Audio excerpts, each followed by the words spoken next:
Welcome to your 20-minute podcast with David Brower, brought to you by Audible. Get a free audiobook download and 30-day free trial at audibletrial.com/your20-minute podcast. Over 180,000 titles to choose from for your iPhone, Android, Kindle, or MP3 player. Now, here's your host, David Brower. Thanks, Allan. This is David Brower with your 20-minute podcast, and our special guest today, Patrick Fitzgibbons, a criminal justice expert who just lives up the road from me. Hi, Patrick. How are you?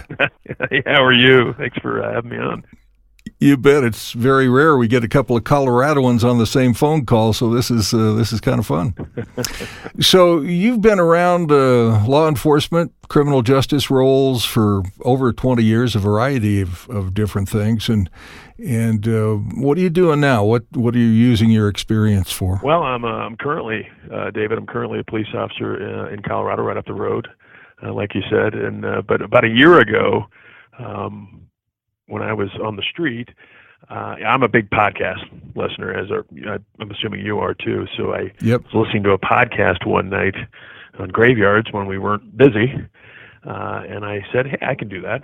And I started a podcast, and it's called CJ Evolution, and it's a great show, and I have a lot of great guests. And the reason why I created it is to kind of educate people more about what law enforcement does.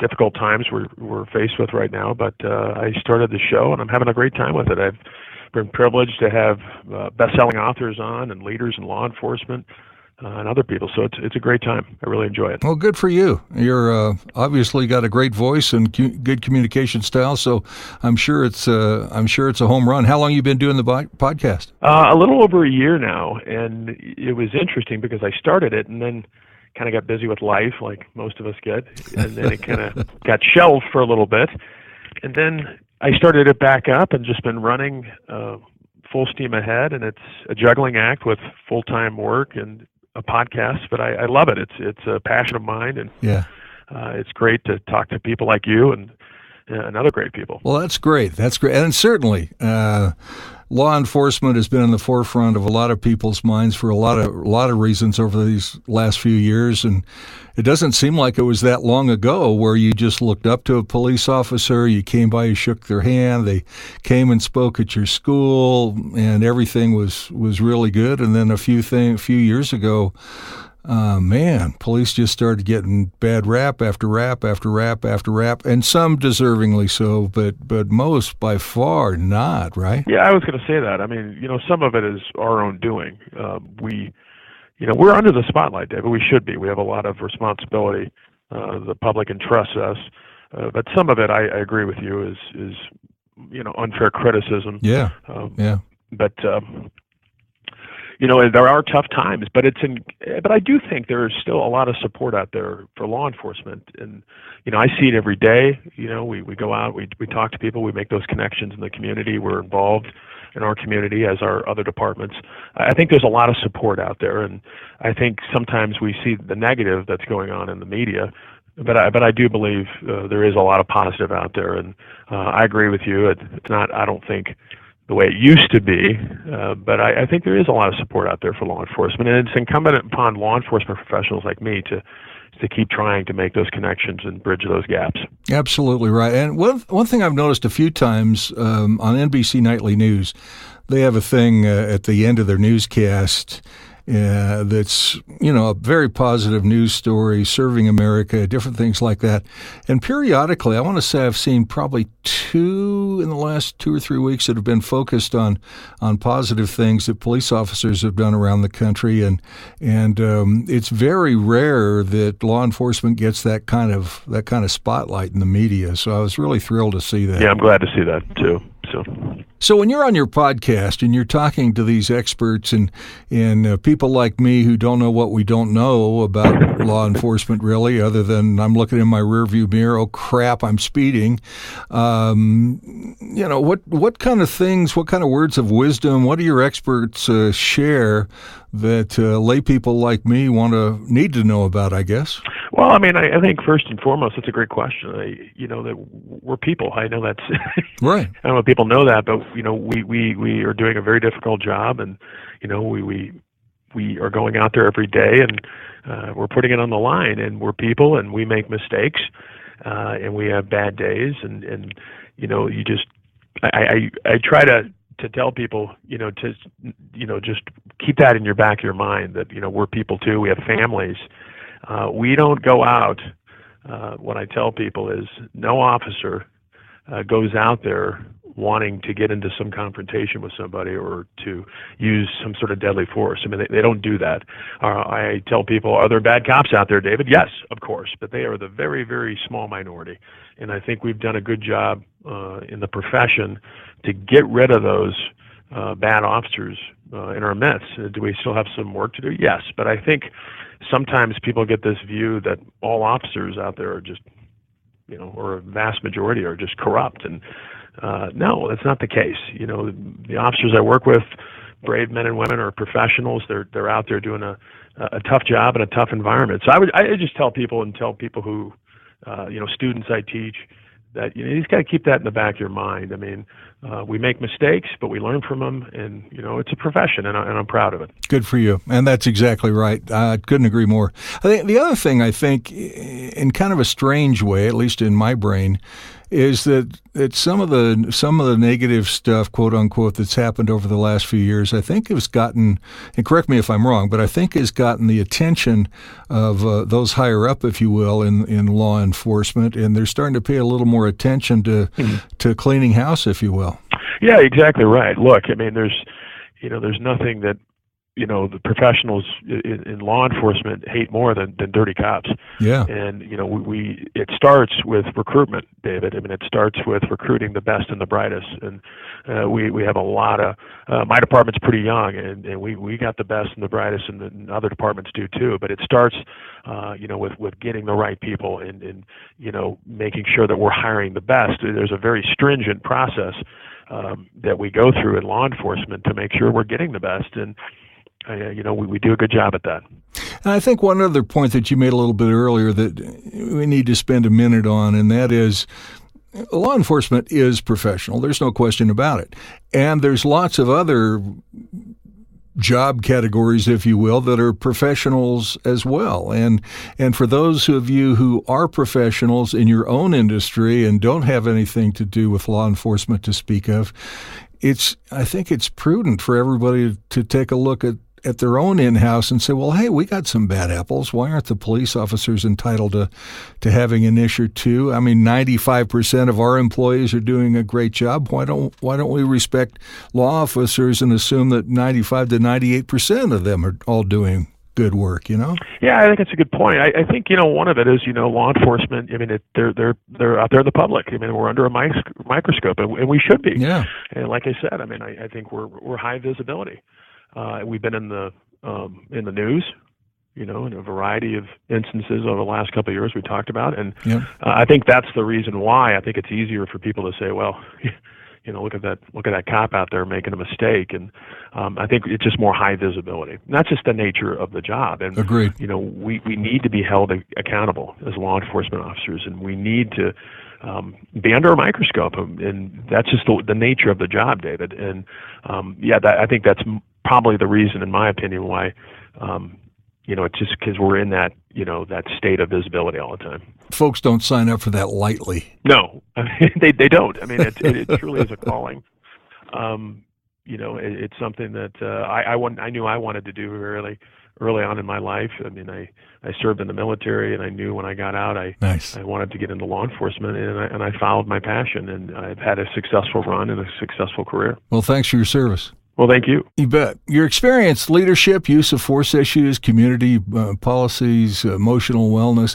Emotional wellness is certainly something that every business, every industry is, being mindful, if you will, is starting to pay more attention to. And how does that play in the law enforcement world? That's a great question. I mean, I am a big fan, David, of meditation. I meditate every day for at least 10 minutes. I have a great app on my phone. And I'm not going to name it, but there's plenty. Headspace? Actually, it is Headspace. Yes, there's Calm. I was using Calm, but now I use Headspace. So I'm not a spokesman for Headspace, by the way.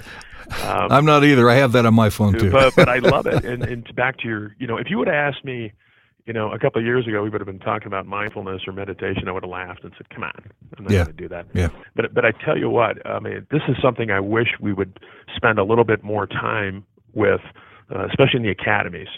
And I think it's so important, emotional wellness for our officers. We teach our officers to go out there and be, big and tough, and that's an important part of the job.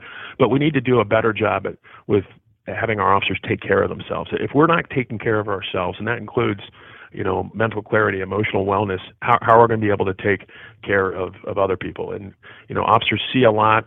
They suffer with PTSD and other issues, but I think we need to do a better job with, taking care of our officers in terms of mental well-being. I mean, we were incredibly, stressed. Some officers more than others. But I wish we would spend more time with things like meditation and really stressing the benefits, the health benefits of that. It's a tough job, David. We work a variety of hours. Yeah, absolutely. I worked graveyards for years and getting little sleep, and I think we need to do a better job. I think a lot of officers do take care of themselves, but I think some of them don't.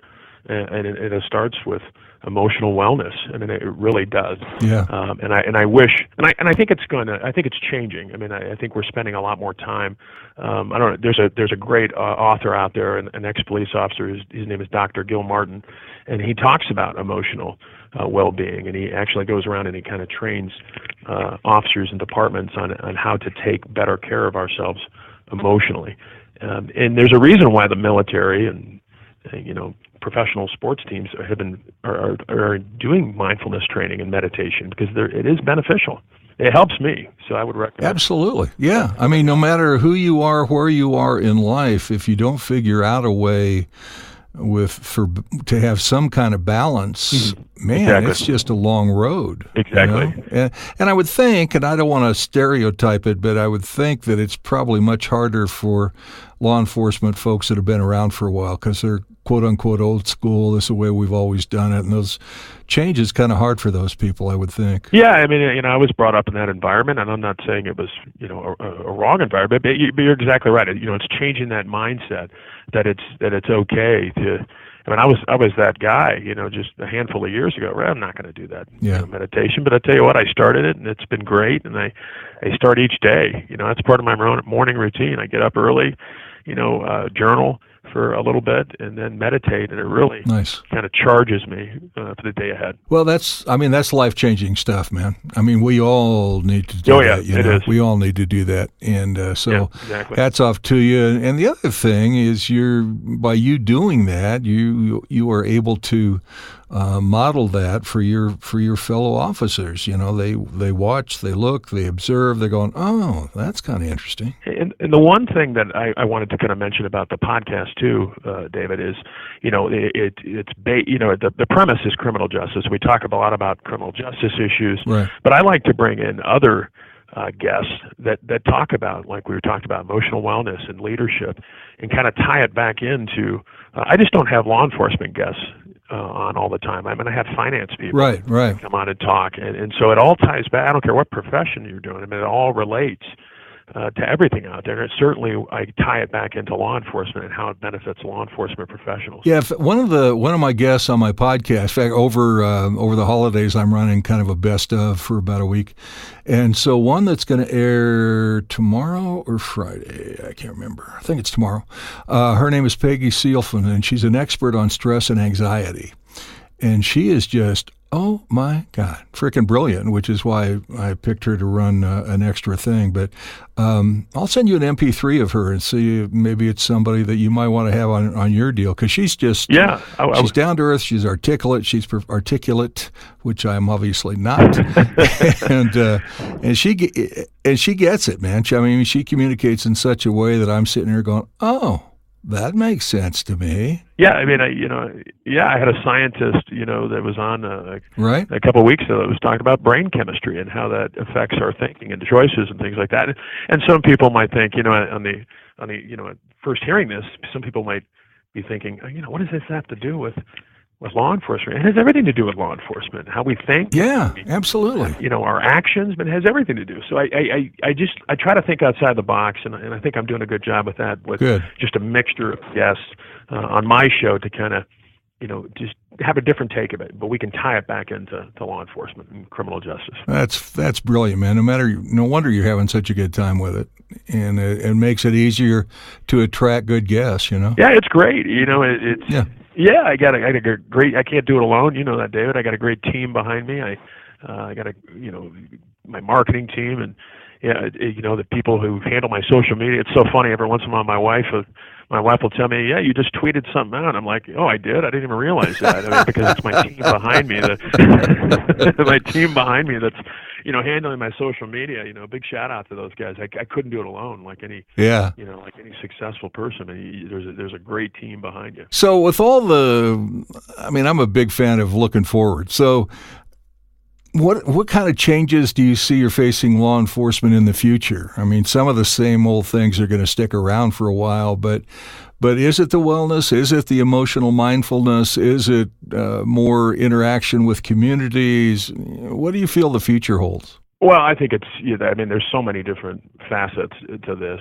Obviously, crime is always going to be. There's always going to be crime. Right. I believe it starts with having good officers at the helm and good officers out there making good decisions. And yes, I believe that officers need to be taking care of themselves. Need to exercise. Need to eat right, and learn how to communicate better. I think we're great communicators, when it comes, I think, to the with the public, but I think sometimes we have a hard time, in our personal lives communicating. So, but yes, I think we definitely need to keep connecting, with the community and get out there and make those connections. I think that's a challenge. It's always going to be a challenge, especially in times where, something has happened in the media and people are kind of, being very critical of law enforcement. That's not the time to kind of crawl into a shell and kind of say, all right, have that us against them mentality. That's the time where we need to get out there and do more community policing and do more connection. Yeah. And I think that's a challenge sometimes, and I think that's always going to be a challenge, but we can do it. We serve our communities, and so we can't just have that mentality where it's us against them. And I think for many years it was. Yeah, I hear you. And I think all of us at some level have that fight or flight kind of mentality, and Sure.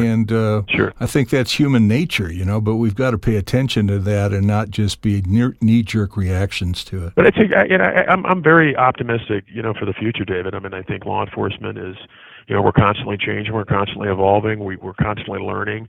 It's a demanding job. We've got, a lot of issues facing us, but we can overcome them. But we're going to need we're going to have that partnership with the community, and I think we're doing a good job. We're gaining some ground, and it's a never-ending process. Well, and I think this is the opportunity, folks, for you to help law enforcement gain some ground in that, and help educate yourselves along the way, and not just assume things that some of us are so good at. And that means to go to cjevolution.net and sign up for Patrick's podcast. And I assume your podcast is everywhere there are podcasts, right?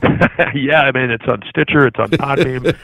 You can head over to my site. You can get them delivered to your mailbox. So yeah, nice. I appreciate the plug, David, and we're having a great time. So well, it's an important feature in this world that we're in, and God bless you for bringing it to the forefront and taking care of yourself and role modeling for other officers how to do it right, and the community as well, obviously. So cjevolution.net. And Patrick Fitzgibbons, our criminal justice expert. Really enjoyed it, man.